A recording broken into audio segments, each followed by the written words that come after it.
Hello, everyone. This is Jay Dobbins, your host of the Marvel DC Universe Fan Club. I am very happy to have with me again Conrad, aka the comic book expert. We're going. I'm going to. We're going to be. You're going to be hearing his review on the Avengers Infinity. Sorry, Avengers Endgame. So, how you doing? I'm doing alright. Excellent. Tired. Okay, cool, cool. Well, yeah, I'm tired too, but yeah, but you're doing good, so that's cool. But yeah, what were your thoughts on the film? Alright, well, start. Huge spoiler warning. We're gonna discuss the plot. Oh, by the way, Obviously. sorry, I almost forgot. Spoiler alert. Anyone who has not seen the Avengers Endgame film, I strongly suggest you do not listen to this episode. And, You've been warned. Okay, proceed. yeah, probably also spoilers for Infinity War, but I don't think that's necessary because it's been a year. Like, there's been enough time. Yeah. Alright, well, where do you want to start? Um I mean, what were your thoughts? I mean, because well, like is there any parts of the film that you had a problem with? Um, not necessarily that I had a problem with, but this was, there was definitely, some stuff that we were theorizing about that we were right about, but Yeah. there was also a lot of stuff that we had no clue was going to happen. Oh yeah. Actually, the most favorite my most favorite epic parts of the film, like the most epic parts of the film, in my opinion, were first place, Thanos knocking Captain Marvel into next week to where you Mm-hmm. to where you don't see her until Tony's funeral. So after she got knocked out, she did not come back into the fight. So I laughed hysterically about that. Yeah, that's that's when I realized, oh, I guess she's not the strongest. I guess she's not stronger than Thanos after all, like she claimed to be. The actress was like, oh yeah, Captain Marvel's stronger than Thanos, and then was it the CEO of Marvel Studios, Kevin Feige, confirmed the same thing. And now, after what I just saw in the film, that's no longer accurate. Yeah, yeah. I mean, yeah, he had butter, and it didn't phase her. But then when he put that Power Stone on her after she that phased her. Mm-hmm. Yeah, everybody's calling the Power Stone the purple drink now. There was some guys outside the theater like, yeah, he's like, man, Thanos hit Captain Marvel with that purple drink. And I was like, oh yeah, that's what they're calling the Power Stone now, the purple drink. Nice. But Um, oh, go ahead. sorry, no, you. Oh, and another thing, second epic part was the Captain America wielding Thor's hammer. Yes. Yeah, Okay. the entire When he got, oh, sorry.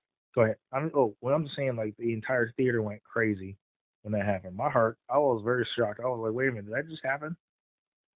So Mm-hmm. Yeah, same with my theater. Like, the entire theater just erupted in applause and, like, cheers. And I, like, yelled, yes! I've been waiting so long for this at the screen. yeah, Like, because in, Age of Ultron, remember, they have the contest to lift Thor's hammer. yeah, I remember that. Um, and the only one who's able to budge it other than Thor is, um, Cap. And he moves it a little bit, but he can't, like, fully lift it.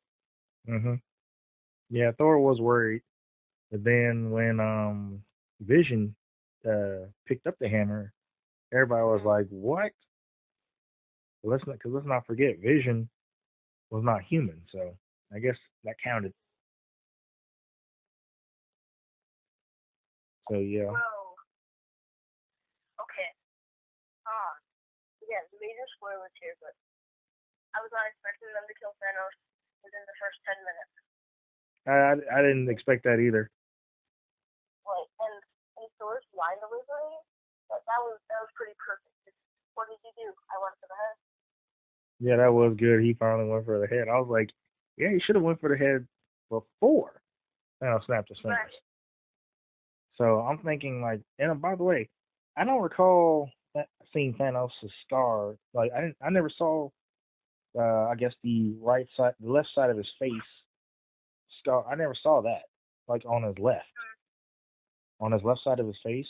It was scarred though, and that was. But that didn't. I didn't see that in Infinity War. Like that must have happened when he used the stones the second time.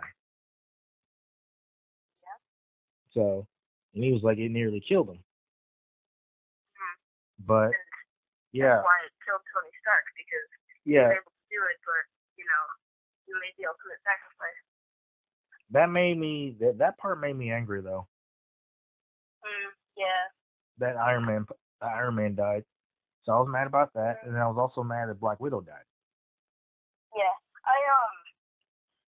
I was really upset because someone had already spoiled that Tony was gonna die. Wait a minute, who? Somebody said that to you? Yeah, because some people on Friday, like the night before, saw it at midnight. Yeah. Because they were so excited about it, and so someone came to school and they were like, "Oh, guess what? Tony Stark died." And so I honestly probably would have cried if not for that, but that was some emotional stuff. Yeah, actually, somebody got beat down for that. Somebody got jumped or whatever outside of a theater because the guy made spoiled. This little kid spoiled it on the way out, and this grown man beat the living crap out of him. I wouldn't have done that, but you know, I would have been so mad. yeah. I mean, because another thing too. Um, some girl I knew from high school or whatever. She's on my Facebook page. I went on her. I was on my homepage and she posted a picture of what Thor looked like. Thor was like overweight, and I told her. So I commented saying that it was messed up that she would do that, and she sent me a laughing emoji. I'm like, you should know better than that. And then she's like, oh, this is what Thor looks like. You're welcome. I'm like, why would you do that? I mean, luckily I saw the movie, but still, other people have not. Another thing too, I didn't think that they should have done an overweight Thor. That kind of messed things up. But another thing too, one thing that bothered me, there's like a lot of plot holes in that film. Yeah. So I'm like for example, why didn't why didn't Iron Man use his helmet when he snapped his fingers? Why can't he do that? Or give the gauntlet to Hulk. And another thing too, his body was full of gamma radiation. That's the reason why he was able to do it. But you thought he would have healed a little bit. Yeah. I think the reason that Thanos destroyed the stones but Tony didn't is because Tony wasn't trying to, and Thanos was because Thanos didn't want it to get into their hands to make it reversal because all he wanted to do was accomplish his goal. He wasn't trying to Well, he still well, put it back. yeah, actually, he still did because I mean, here's the thing: Thanos had won the present Thanos, so he was dead. But the Thanos that they defeated was 2014 Thanos.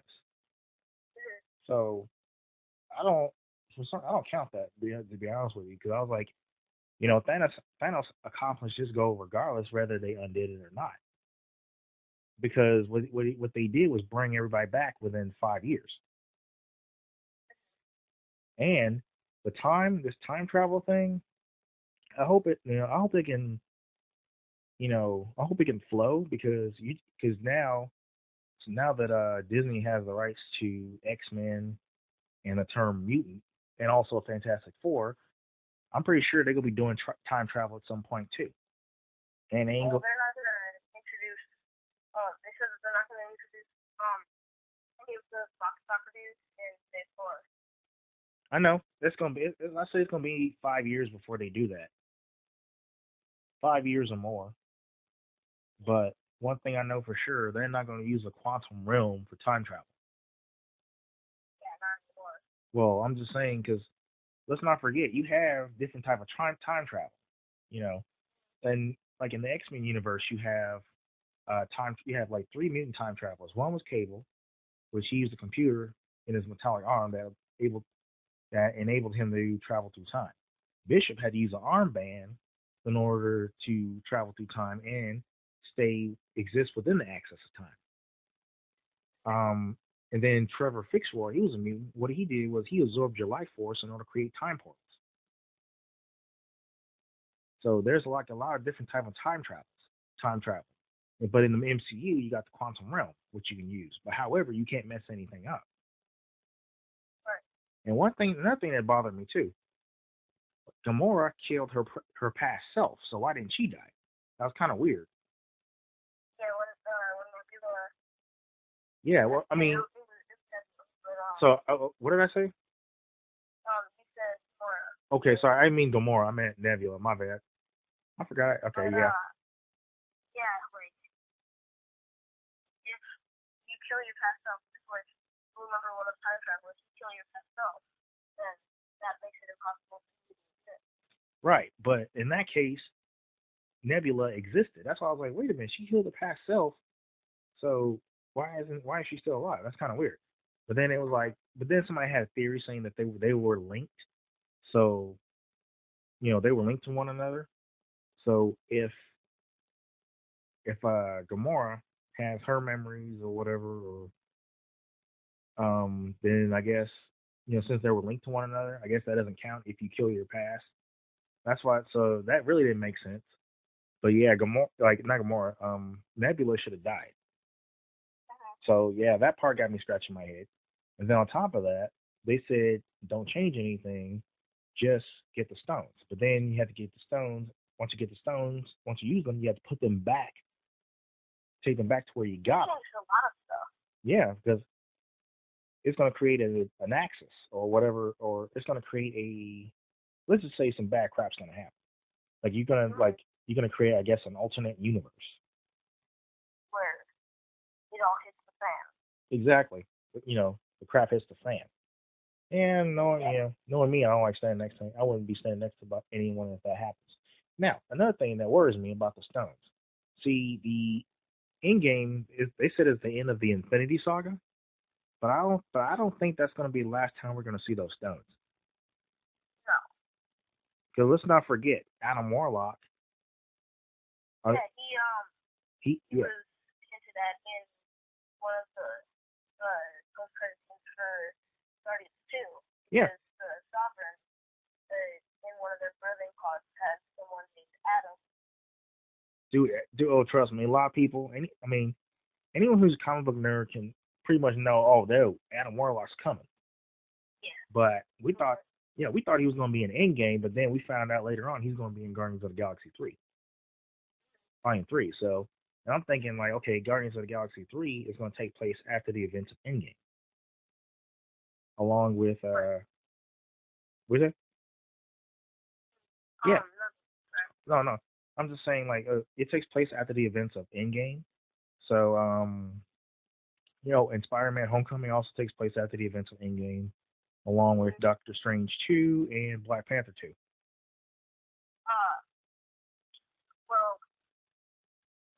I don't have much time, but I'd like to get into more of an opinionated thing. No, go ahead, man. Go ahead. We can still continue on with the conversation, so this won't be the last time because trust me, a lot of people are going to be talking about this for months. So maybe since I don't have as much time, if we really wanted, we could do like a part 2 of the review or something. Yes, let's just do part 2.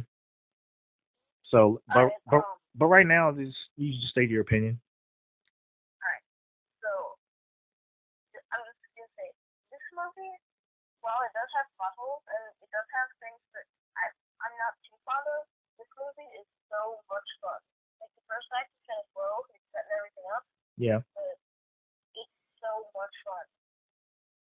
Yeah. I don't think that I've ever heard an audience cheer during a movie before. Oh. And yeah, you should have. Too bad you didn't. Too bad you weren't born in the '80s, because back in '99, when The Matrix came out, trust me, the first 5 minutes of that film, everyone went crazy. It was so loud in that theater. Like, I was 14 years old. Well, now I was 13 going on 14 years old at the time, but Yeah, that was like the ultimate movie experience, and nothing right now, nothing has topped that yet. But yeah, go ahead, man. Um, yeah, and I think what they did with Tony was him having a kid and like sacrificing himself, even though he was so determined to be able to still be with his kid. Mhm. Um, but like that was so noble, and the role reversal of like at the end of Infinity War when Spider-Man is dusting, Mhm. um, and Tony's like comforting him before he goes away, and he Mhm. knows what's gonna happen. Right. Um, there's like that role reversal where Peter knows that he's not gonna make it, but he's like doing what Tony did for him when he was dying. Yeah. But Like. the entire third act is crazy, and I thought oh it's big CGI battle um with with CGI army versus CGI army, but Yeah. they delivered on so many fronts that I I was not I was only dissatisfied with like some very minor plot holes, but that's not impact my enjoyment of the movie at all. This movie probably it's definitely my favorite superhero movie. Um, I still think Endgame was better because I mean, Endgame had more action throughout the entire film, while Infinity War had more action throughout the entire film. Sorry, but Endgame, however, you didn't see any action until like the end when everybody comes together. Well, actually, no, that part where it's three against one. Now that fight was epic right there. So that's yeah. epic. That's the like one of the third epic parts of the film. So, and then of course, actually that's pretty much it. I mean, those are the three most epic parts. Captain Marvel getting knocked into next week. Um, the 3-on-1 battle with Thanos. So, and then of course, Captain America wielding Thor's hammer. So, yeah, but Um, I mean, the movie was good, and no doubt about that. But it wasn't perfect because if it was yeah. perfect, there wouldn't be no plot holes. Like Infinity War didn't even have plot holes, but this one movie did. So.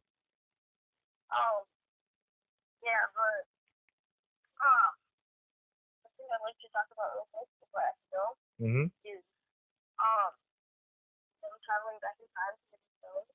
Um, and most people use Steve Rogers or Captain America using like information from the future to get what he's to like to win fights and stuff, like him saying Hail Hydra um to the people to get the scepter.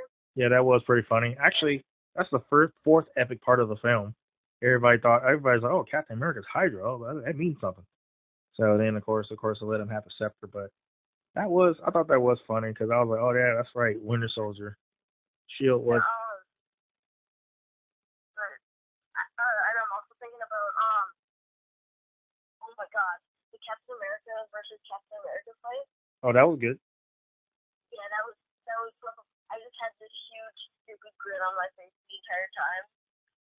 Like, holy crap. And when he was about to get choked out and he just musters the word Bucky is alive, then knocks him out. So good. That was funny. I never seen Captain America get knocked out, especially by himself. All because he, Right. all because he thought that he mistook himself for Loki. I was like, no, that's not what But other than that, Right. yeah. Well, I gotta go now. So, All right. Well, no problem, man. Thank you alright. very much for your time. All right. You can reach out to me for part two whenever. And yeah, have a good night. Oh, you too, man. Yeah, I'll talk to you later. All Bye. right. Look forward to it. All right. Well, that concludes this episode right now, this review. But stay tuned for part two of the Avengers in-game review. Guest, with our guest Conrad, which you just heard, and you can also listen to him on episode 181. So, but anyway, feel free to visit us, like us on Facebook. We're available on iTunes, Google Play Music app, Spotify, and of course YouTube.